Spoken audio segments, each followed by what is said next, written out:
Hola amigos, ¿cómo están? Acá Fede los saluda. Estamos empezando una nueva lista de reproducción con unos nuevos videos. La idea de esto surge porque con un grupo de amigos queremos aprender a estudiar más la Biblia. Entonces, para poder compartirlo también con algunas otras personas, estamos viendo un poquito de lo que es hermenéutica y exégesis. Ahora vamos a hablar directamente de eso. Pero antes de continuar, hacer algunas aclaraciones. En primer lugar, que esto no tiene fines académicos. Esto lo hacemos con un deseo sincero de poder conocer y estudiar más la Biblia, conocer las herramientas que tenemos para conocer más acerca de la Biblia. Y está hecho con con mucho amor, sinceridad, con humildad. Eh, Principalmente en este primer video me estoy basando en unos apuntes de clase del pastor Rubén Otto de homilética que cursé con él. Así que mucho de lo que vamos a ver acá está relacionado con estos apuntes. Yo lo que quiero dejar en claro es que el único objetivo de esto es poder aprender más. Así que si en el transcurso de los videos hay por ahí esto llega a la vista de algún erudito, algún académico y ve que hay cosas que se pueden mejorar, hacerlo saber. Yo comparto lo que he aprendido, comparto cómo yo encaro el texto bíblico. Creo que siempre hay mucho más para aprender, siempre hay mucho más para conocer. Y si hay cosas que corregir, también son bienvenidas. Esto a mí me ha servido mucho y quiero compartirlo con mis amigos, quiero compartirlo con mis hermanos. Y creo que hay cosas que podemos seguir siempre aprendiendo y podemos conocer cuestiones que nos van a ayudar a nosotros no solamente a aprender más de la Biblia, sino también a identificar dónde hay errores cuando otros nos hablan de la Biblia. ¿Sí? Así que bueno, vamos derecho a este tema que es tan importante también. No diría que es de suma importancia, pero a la hora de enseñar la Biblia me parece que sí es muy importante. Entonces, bueno, este primer tema se llama Estudiar y enseñar la Biblia. Vamos a llamarlo así a esta serie de videos. Estudiar y enseñar la Biblia, y este primer tema es sobre hermenéutica. Vamos a comenzar con un mensaje que Pablo le hace a Timoteo en la segunda carta, 2 Timoteo 2:15, que dice: procura con diligencia presentarte a Dios aprobado, como obrero que no tiene de qué avergonzarse, sino usa bien la palabra de verdad.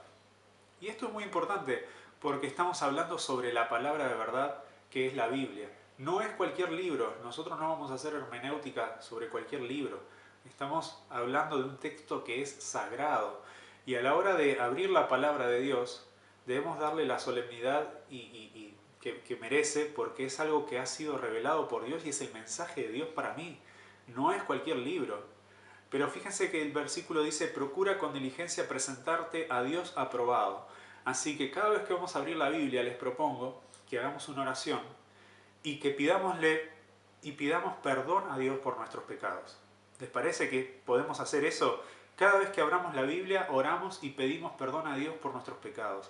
Porque limpios del pecado, cubiertos por la sangre de Jesús, ahora el Espíritu Santo puede trabajar en nuestra mente y podemos entender la Biblia como Dios quiere que sea entendida. Esto es genial. Como obrero que no tiene de qué avergonzarse y que usa bien la palabra de verdad. Lo leímos recién. Bueno, dijimos recién acerca de hermenéutica. ¿Qué es la hermenéutica? Hermenéutica viene del griego hermeneuo, que significa interpretar, o sea que voy a leer y entender, darle una buena interpretación a lo que estoy leyendo, pero también significa expresar, o sea que no solamente voy a saber entender lo que dice el texto, lo que dice la Biblia, sino que también me corresponde expresarlo de manera correcta. Y en una tercera instancia también puede ser traducir.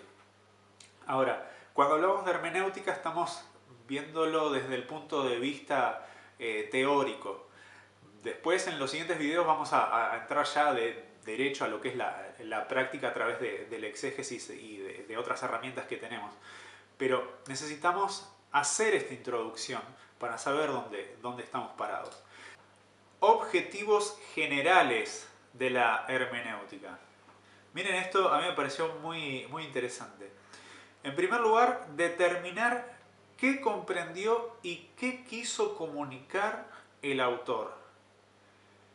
El mismo Espíritu Santo que inspiró al escritor bíblico, necesitamos del mismo Espíritu Santo para que nos enseñe a nosotros esto.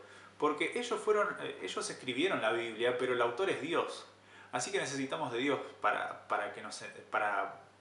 poder entender bien lo que dice la Biblia. Otro objetivo que tiene la hermenéutica es comprender el significado más pleno y profundo del texto, porque la Biblia es una fuente inagotable de sabiduría. El tercer objetivo es traducir el significado del texto a un lenguaje actual, que se pueda entender. Esto de traducir lo vamos a ver más adelante. Si es necesario, vamos a traducir y vamos a ver unas herramientitas que nos pueden ayudar a poder traducir del griego y el hebreo. Vamos a ver cómo nos va ahí después. Pero fíjense que hay algo interesante acá, porque está el autor bíblico, el que escribe la Biblia, el profeta, también si lo queremos poner al profeta, y él recibe un mensaje y escribe lo que ve, lo que oye, o escribe siendo inspirado el autor bíblico, y tiene una intención. Él tiene una intención de comunicar algo. Pero está lo que se dice, lo que se quiere decir, y por otro lado está lo que el receptor entiende. Entonces, a la hora de cuando yo soy el receptor, necesito el Espíritu Santo. Porque yo tengo que tener la seguridad, o tengo la seguridad, de que el emisor en este caso, que es la Biblia, es Dios mismo. Es Dios mismo hablando a través del autor bíblico.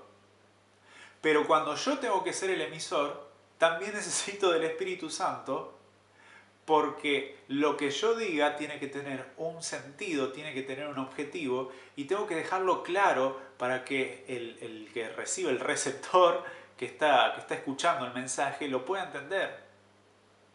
Y entonces cuando hablamos delante de muchas personas, también necesitamos el Espíritu Santo.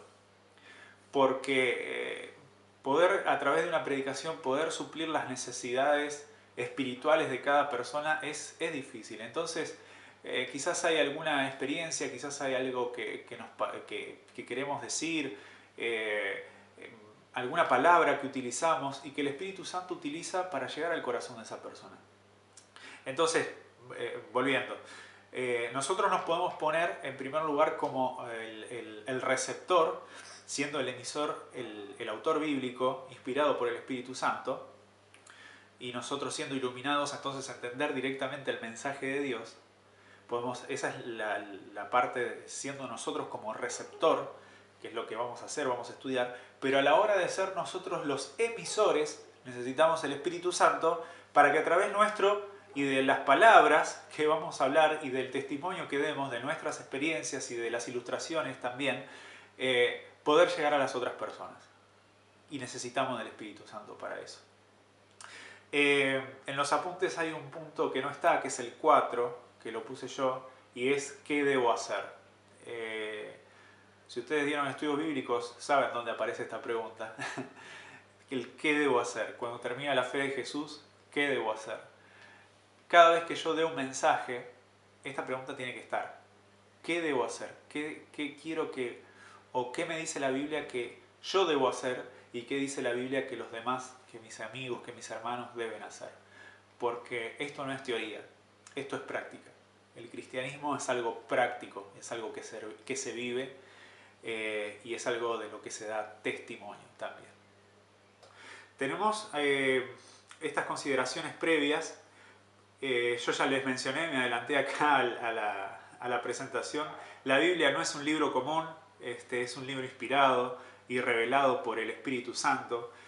Nosotros sabemos que hay tres etapas o tres vamos a decir, tres fases que a nosotros nos ayudan a entender cómo se da la Biblia, cómo la entendemos, cómo la predicamos, qué es cada cosa.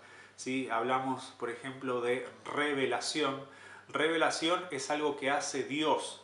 Dios se revela, nosotros no podemos descubrir a Dios.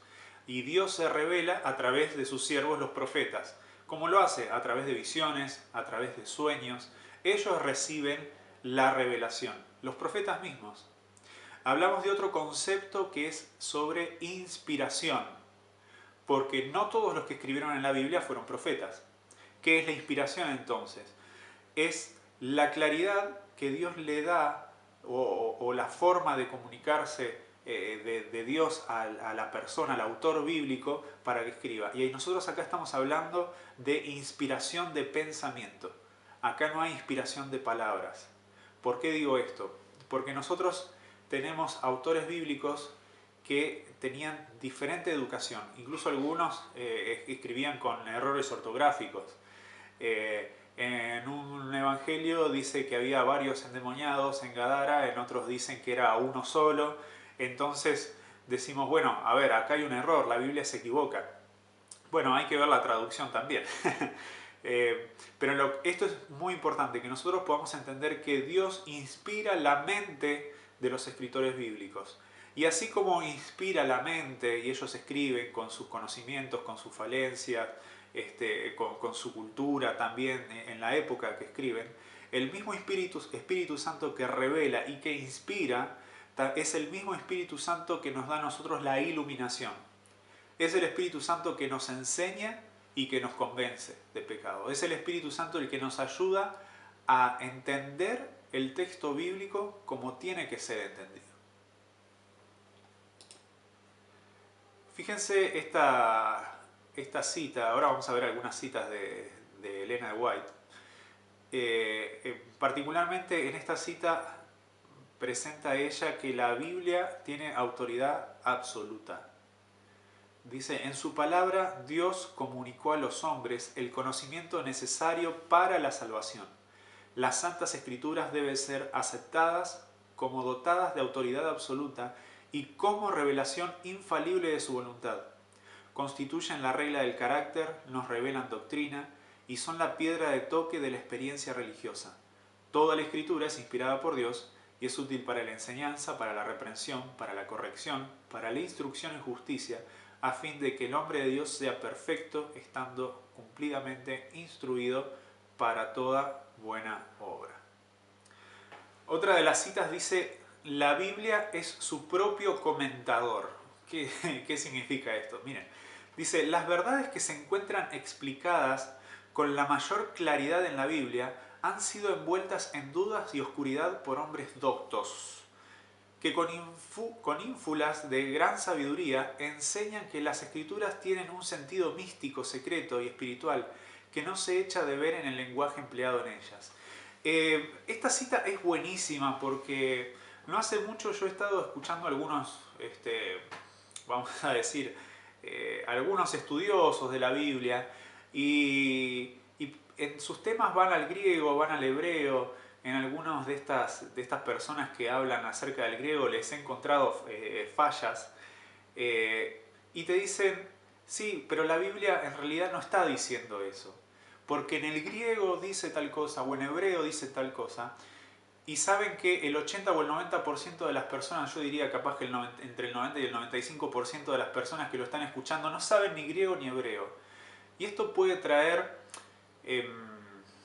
confusión y engaño. Vamos a usar la palabra engaño.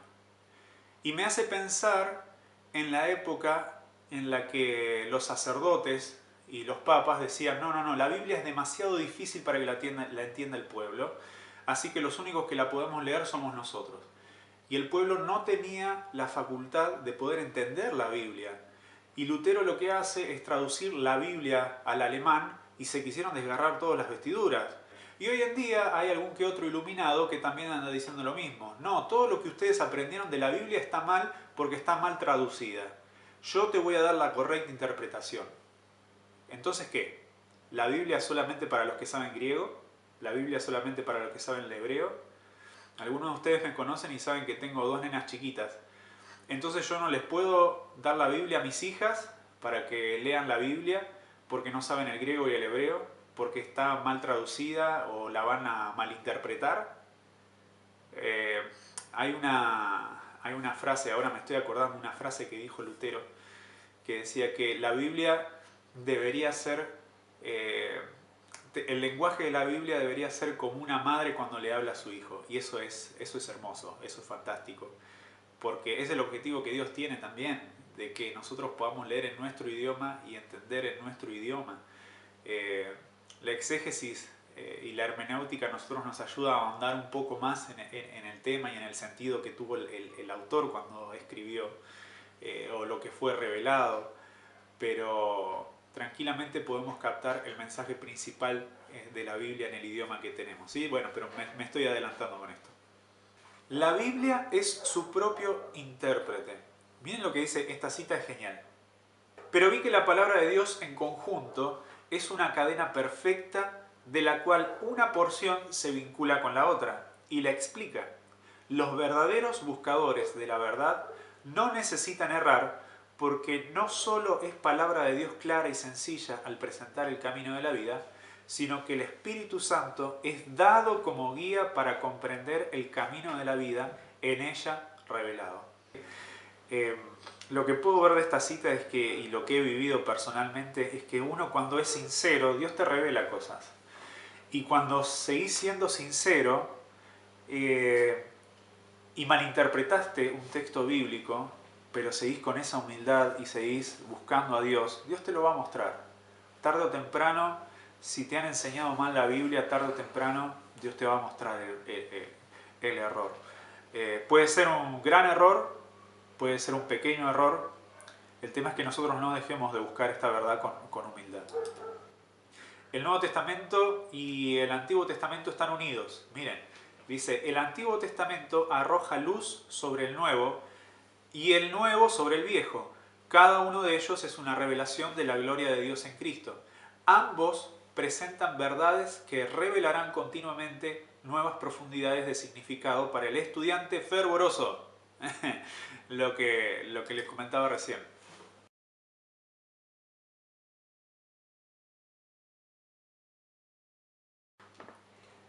Ahora, este tipo de predicaciones o sermones que yo puse acá lo podemos aplicar ya sea cuando hagamos un estudio bíblico propio, porque nada quita que cada uno de nosotros haga un estudio bíblico y lo quiera dar, o a la hora de presentar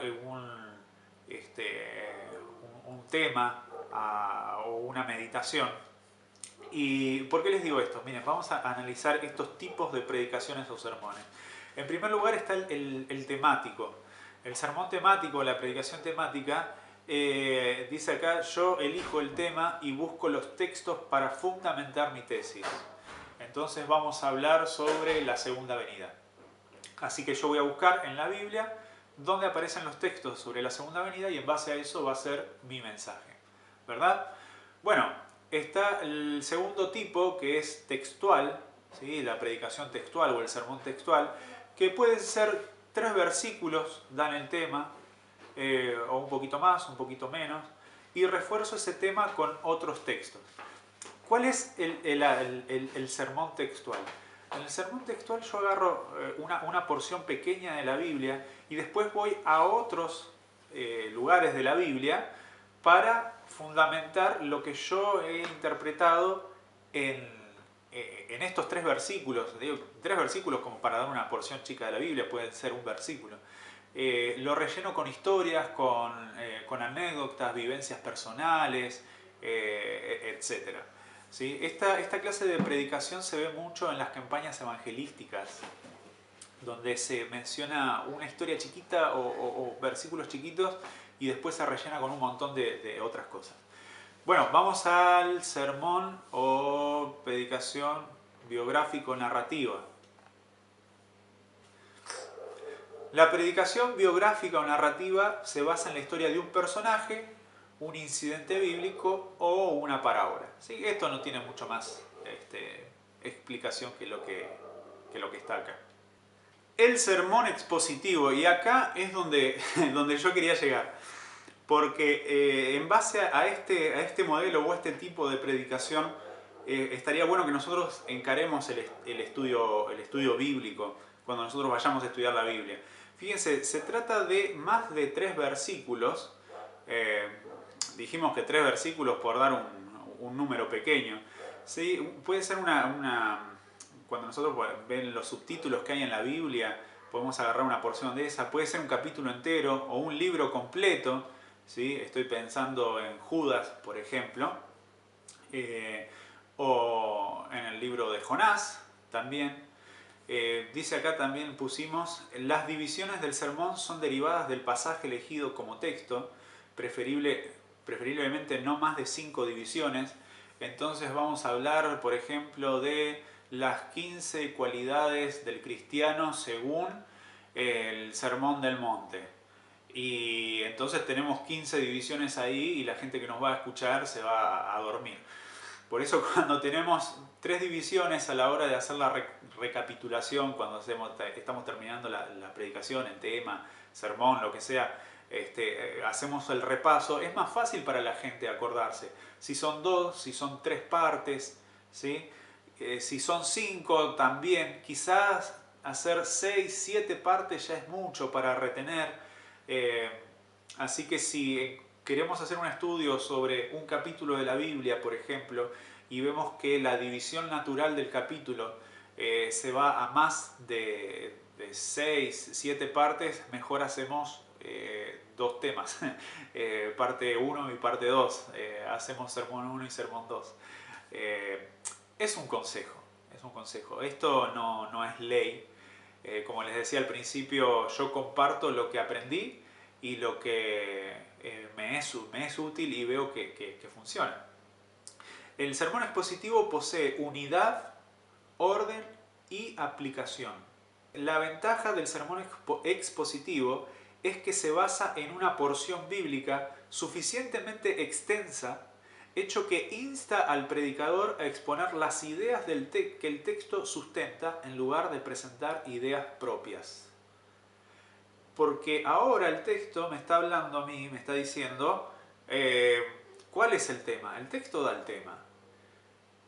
Y me puedo ir al capítulo anterior o al capítulo que sigue, y entonces dentro del contexto en el que estoy presentando el tema, no me voy a ir por las ramas, porque estoy entendiendo que en esta porción de la Biblia que yo estoy estudiando hay un mensaje claro, hay un mensaje que Dios, está este mensaje de Dios para mí, y ahora que lo aprendo, ahora que lo pongo en práctica, lo comunico a los demás. Es genial, por eso a mí me gusta tanto el sermón expositivo, porque me ayuda a mí primero a entender y a comprometerme, pues es un mensaje de Dios, a comprometerme a hacerlo y a enseñarlo también. Y de decir, y con el tema este de enseñar, vamos a intentar no enseñar teoría, vamos a intentar, en primer lugar, vivir nosotros, para que el Evangelio sea predicado a todo el mundo por testimonio. Entonces lo que yo te estoy diciendo en el estudio que hice de la Biblia, lo he aplicado en mi vida y ha funcionado. Y es fantástico. Me encanta poder encarar la Biblia así, poder vivirla así y compartir con los hermanos, con los amigos y decir, miren, aprendí esto, creo que Dios me está diciendo esto en la Biblia, por esto, por lo otro, lo estoy aplicando y ha cambiado mi vida. Y ahí estamos predicando también por testimonio, para pensar. Bueno, una última cosita. La predicación expositiva refleja el esfuerzo honesto del predicador para subordinar su pensamiento a la Biblia. Está hablando de la predicación expositiva. Nos está llevando a ser lo más objetivo posible. No es lo que yo digo de la Biblia, sino que es lo que la Biblia dice. Y eso, y el estudio, cuando nosotros queremos dar un mensaje en este formato como de sermón expositivo, nos obliga a nosotros a ver qué es lo que dice la Biblia. No es lo que yo digo de la Biblia. yo elijo el tema me lo da la misma Biblia y el mensaje me lo da la misma Biblia, me lo da el mismo Señor. Y esto es genial. Dice, el predicador anuncia el mensaje como un heraldo, es decir, el mensaje no se origina en él, sino en quien se lo entregó, Dios mismo. El mensaje del heraldo es el mensaje de la Biblia. Amén con esto. Amén. Creo que ahí podemos ser realmente instrumentos en las manos del Señor. No para convencer, no para, no para acusar, sino para transmitir, para compartir, porque el que convence de pecado, justicia y de juicio es el Espíritu Santo. Cuando se predica a base de ideas, corremos el riesgo muchas veces de rayar la herejía. En cambio, la predicación expositiva protege al predicador de posibles errores, pues no es palabra de hombre, sino de Dios. Así que mis amigos, mis muy amigos, y los hermanos que puedan estar mirando esto también, que les haya llegado este video, creo que es momento de consagrarnos a la hora de abrir la Biblia, consagrarnos a la hora de buscar un mensaje para compartir con los hermanos. Y como les decía hace un rato, esto es teoría. En los próximos videos vamos a ponerlo en práctica, pero ya podemos poner en práctica la consagración. Ya podemos poner en práctica cómo voy a encarar la lectura de la Biblia. Necesito estar limpio de pecado a la hora de presentarme delante de Dios en la oración y a la hora de poder estudiar la Biblia para que el Espíritu Santo trabaje en mi mente y en mi corazón, en mis sentimientos y en todo mi ser, para poder captar realmente el mensaje que Dios tiene para mí. Así que bueno, vamos a seguir con estos videitos, vamos a tratar de hacerlo lo más ameno posible. Así que bueno, que Dios los bendiga. Seguimos con el próximo video. Adiós.